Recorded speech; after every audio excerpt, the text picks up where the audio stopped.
No puede un mexicano recordar esta época sin experimentar cierta afección hacia de las felices circunstancias en que se encontraba la República. Parecía que había consolidado un gobierno duradero, los partidos habían callado, y las legislaturas procedieron con tranquilidad al acto augusto de nombrar los supremos magistrados de la República. Lorenzo de Zavala. Patria bajo Sedio presenta Episodio 5. Primera República Federal, 1824-1835. El segundo proyecto político de México.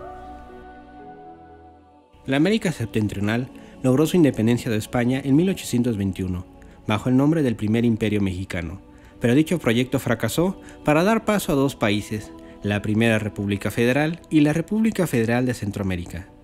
En el contexto de la época, la clase política mexicana vio en el modelo republicano la posibilidad de llevar al esplendor a una nación heredera de grandes riquezas naturales, con las ciudades más importantes del continente y con un fuerte deseo por construir una identidad nacional. El federalismo mexicano aseguró que los antiguos reinos de la América Septentrional permanecieran unidos a diferencia de lo ocurrido en el resto de la América española, que se fragmentó en varios países. Pero a partir de la primera sucesión presidencial, inició una etapa de inestabilidad y pugnas por el poder en México, que provocó desilusión en la clase política hasta que los excesos del propio federalismo desencadenaron en su caída. ¿Cuáles fueron los triunfos del federalismo? ¿Por qué fracasó? ¿Por qué este periodo ha permanecido desconocido y poco estudiado?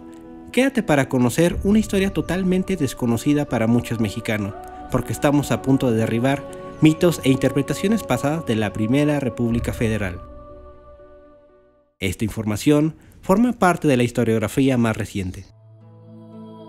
La Primera República Federal fue el segundo proyecto político que México adoptó en su historia. El primero fue la monarquía constitucional centralista bajo el nombre de Imperio Mexicano de 1821 a 1823. Pero fue de corta duración y se fragmentó en dos repúblicas. Tenía la intención de regirse bajo una constitución propia, pero nunca llegó a concretarse. Mientras tanto, se mantuvo vigente la Constitución Española de 1812, que impulsó la adopción del federalismo. La Primera República existió entre los años 1824 y 1835. Contaba con una enorme extensión territorial de alrededor de 4.4 millones de kilómetros cuadrados, y de existir actualmente sería el tercer país más grande del continente americano. Heredó la extensión territorial de los antiguos reinos de la América Septentrional, y son la Nueva España, la Nueva Galicia, las dos comandancias militares, las provincias internas de Oriente y las provincias internas de Occidente, la Capitanía General de Yucatán y la provincia de Chiapas, que era originaria de la Capitanía General de Guatemala.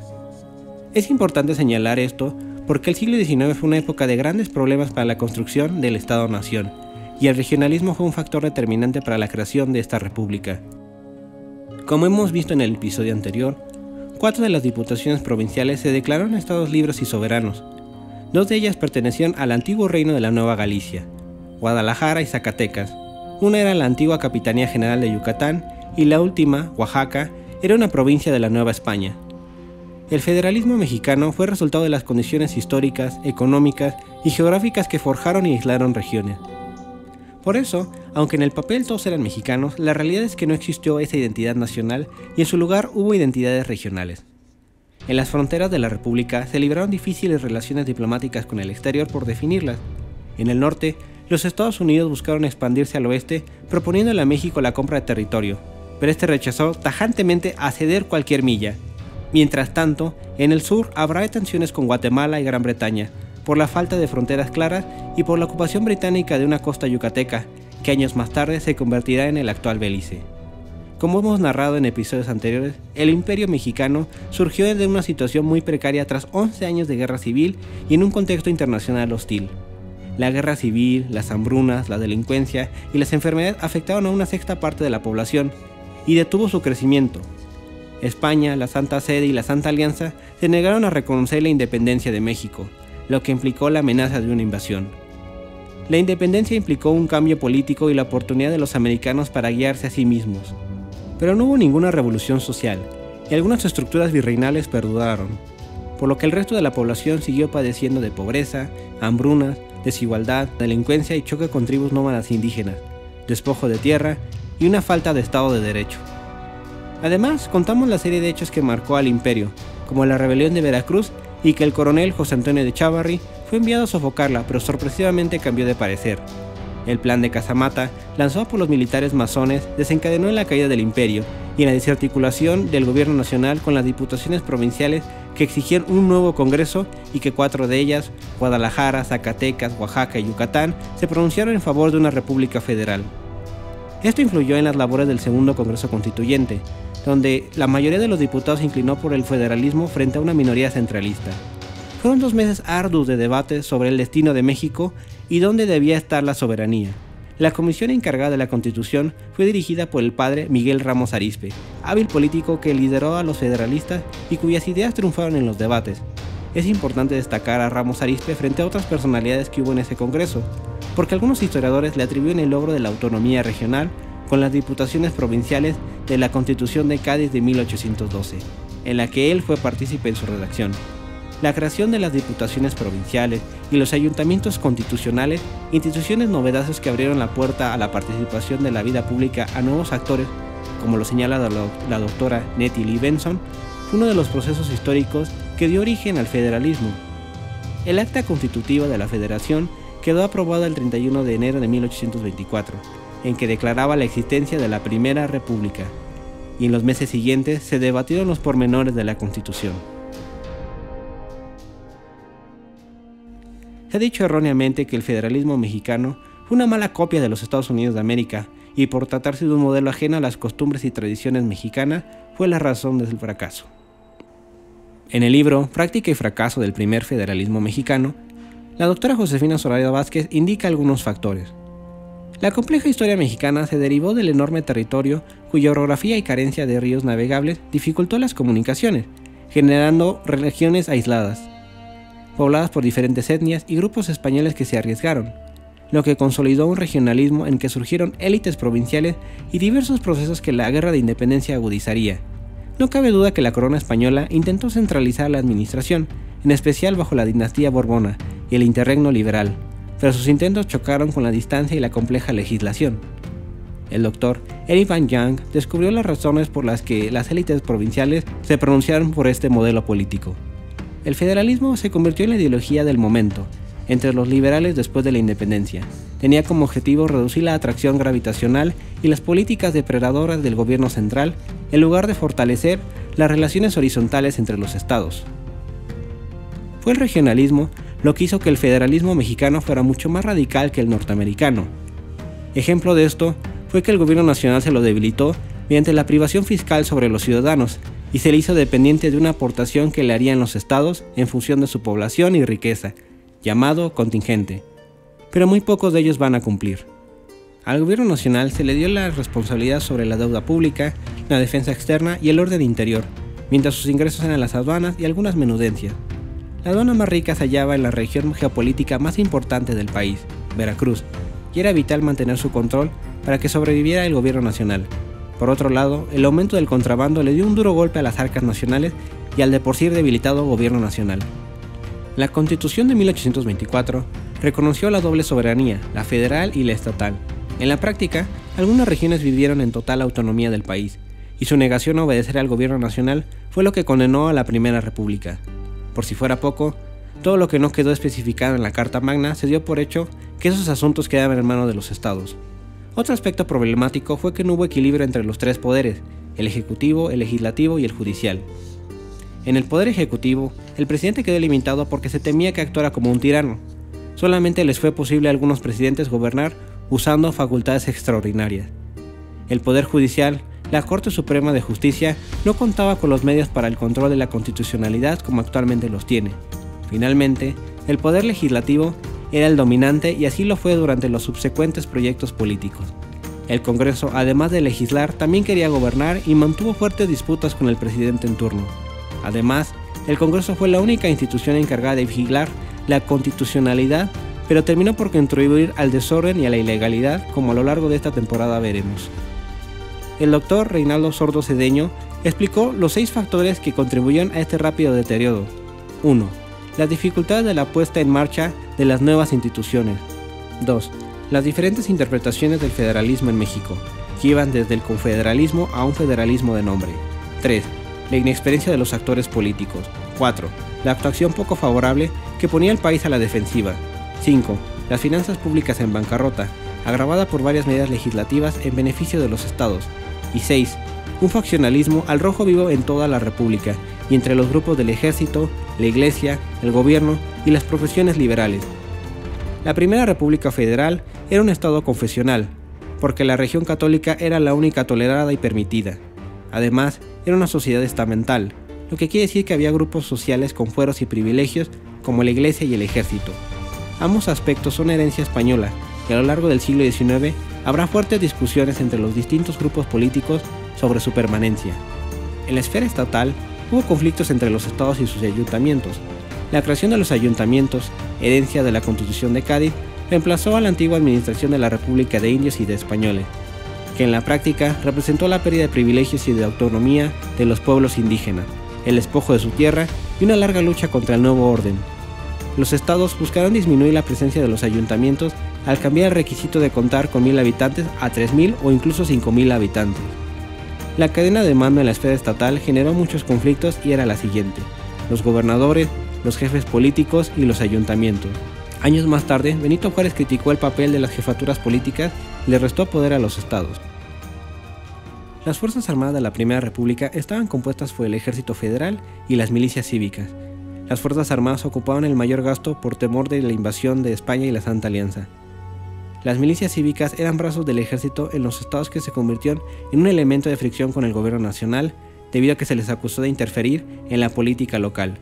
Los estados mantuvieron a las milicias cívicas, que fueron interpretadas como garantía del ejercicio de la soberanía estatal. Esto jugó un papel decisivo en los eventos de la Revolución Olvidada de 1832. El 4 de octubre se promulgó la Constitución de 1824 en un ambiente lleno de entusiasmo y felices augurios. Entre los 3 grandes éxitos que podemos destacar de la Primera República fue mantener la unión de la antigua América septentrional, a diferencia de lo ocurrido en Centroamérica, por ejemplo, que se fragmentó en diversos países. El segundo éxito fue obtener el reconocimiento de Gran Bretaña en 1825 y conseguir un préstamo que permitió la supervivencia del gobierno de Guadalupe Victoria en medio de un país en bancarrota y descapitalizado. También fue en ese mismo año cuando se logró la expulsión definitiva de las tropas españolas en San Juan de Ulúa y detener el intento de reconquista en 1829. Debido a la negativa de España junto a algunas potencias europeas de reconocer la independencia de México, Gran Bretaña aprovechó la oportunidad que tanto esperó desde hace mucho tiempo para expandir su poderío económico en los antiguos dominios españoles. Los Estados Unidos harán lo propio y disputarán con los británicos por el dominio del mercado mexicano, llegando ambos países a tener agentes diplomáticos que intervinieron en la política mexicana. Para el caso de los norteamericanos, sus 2 primeros ministros plenipotenciarios fueron declarados personas non grata y expulsados del país por promover intrigas. El punto de inflexión de cómo este país con potencial por sus riquezas incalculables, descritas por Alejandro Humboldt, pasó a perder la esperanza fue el año de 1828. México no pasó la prueba más importante de toda nación, la sucesión presidencial. Ante el descontento que desgeneró el resultado de las elecciones presidenciales para el segundo presidente, se dio un golpe de estado que marcó el fin del orden constitucional. Así que todos los gobiernos que surgieron de ahí en adelante entre 1829 y 1837 fueron ilegítimos. La Primera República Federal pudo contar teóricamente con 3 presidentes, pero solamente el primero, Guadalupe Victoria, fue el único que concluyó su mandato completo y con legitimidad. Mientras que la segunda presidencia constitucional quedó marcada por distintos golpes de estado y proyectos frustrados. Con el estallido de la Revolución Olvidada de 1832, se esperaba restablecer el orden para la tercera presidencia constitucional, pero los excesos del federalismo y la ruptura de la alianza en el poder abrió el camino al centralismo como respuesta a la desilusión generalizada. En todos esos procesos de negociación, conflictos armados y debates intensos, fue clave la participación de los congresos. La Primera República contó con 6 congresos constitucionales, donde cada uno desencadenó un rol clave en los eventos que iremos narrando a lo largo de la temporada, como las leyes de expulsión de españoles, legitimar golpes de estado, impulsar reformas liberales y darle fin a la Primera República Federal el 23 de octubre de 1835. Como lo comentó alguna vez la doctora Josefina Zoraida Vázquez, es importante cobrar conciencia de estos hechos con una nueva mirada al pasado, porque se ha asimilado una historia tan injusta, absurda y derrotista. Se sigue enseñando este periodo como la era de las revoluciones de Santa Anna, donde se etiqueta a los actores políticos como héroes y villanos, asumiendo erróneamente que la historia de México es la de un país al que le pasan cosas y con un destino escrito. El estudio de la historia nos hace sensibles para entender el presente y puede convertir los acontecimientos en experiencias. Es importante hablar de esta época olvidada para entender que hubo diversos factores como los mencionados por el doctor Reinaldo Sordo Cedeño al deterioro de la Primera República Federal. Lo que pretende esta temporada es plantear una época con grandes problemas y retos para la consolidación de un Estado-nación, en un tiempo de reacomodos, de la participación de nuevos actores y el aprendizaje de las distintas formas de negociación de dichos actores. Fue una época de discusiones sobre la libertad, soberanía, legitimidad, identidad y representación, conceptos que cambiaron con el tiempo. A diferencia de lo que antes se enseñaba, que era una época regida por caudillos, ahora sabemos que fueron los congresos los que determinaron el destino de esas negociaciones entre los distintos actores. México experimentó su sistema político con interferencia extranjera, interferencia del ejército, sufriendo bancarrota y una descapitalización heredada por las pésimas gestiones de la corona española. Las heridas provocadas por la guerra de independencia marcaron a la sociedad mexicana. Hubo cuentas pendientes por saldar, venganzas por cobrar y cuestionamientos al nuevo orden. Mexico in the Age of Proposals de Will Fowler nos indica a reflexionar sobre los distintos proyectos políticos y su contribución en la creación del Estado-Nación para dejar de ver este pasado como una era de anarquía y verla como una era de propuestas. Mientras la obra Stormy Passage, Mexico from the Colony to the Republic, de Eric Van Young, nos narra el largo desarrollo político, social y económico que llevó a la América septentrional a transformarse en México. Todas las recomendaciones estarán en la descripción del episodio. Plantear ver al pasado con una nueva mirada nos permite sembrar dudas, abrir debates y cuestionarnos las narrativas pasadas. Actualmente en el relato patrio han quedado excluidas las mujeres, los indígenas y los afromexicanos. Todos esos grupos han quedado borrados de la historia. Queda en cada uno de nosotros hacer justicia a la memoria histórica y abrir nuevos horizontes. Aquí en Patria Bajo Asedio, esperamos pronto contar su historia. Luis Villoro alguna vez dijo: todo proceso, toda liberación implica ruptura. Este fue el panorama general de la Primera República Federal, que surgió en medio de sueños de grandeza y de esperanza. ¿Piensas que debí mencionar algo? ¿Cómo te imaginas que era la vida de la Primera República? ¿Te hubiera gustado haber vivido en esta época? Escribe en la caja de comentarios para discutirla. Recuerda que si te gusta este programa y te gusta la historia de México, no olvides suscribirte, que más temas relacionados a la Primera República Federal voy a estar comentando. Gracias por escuchar. Nos vemos en la próxima batalla. Esto fue Patria Bajo Asedio.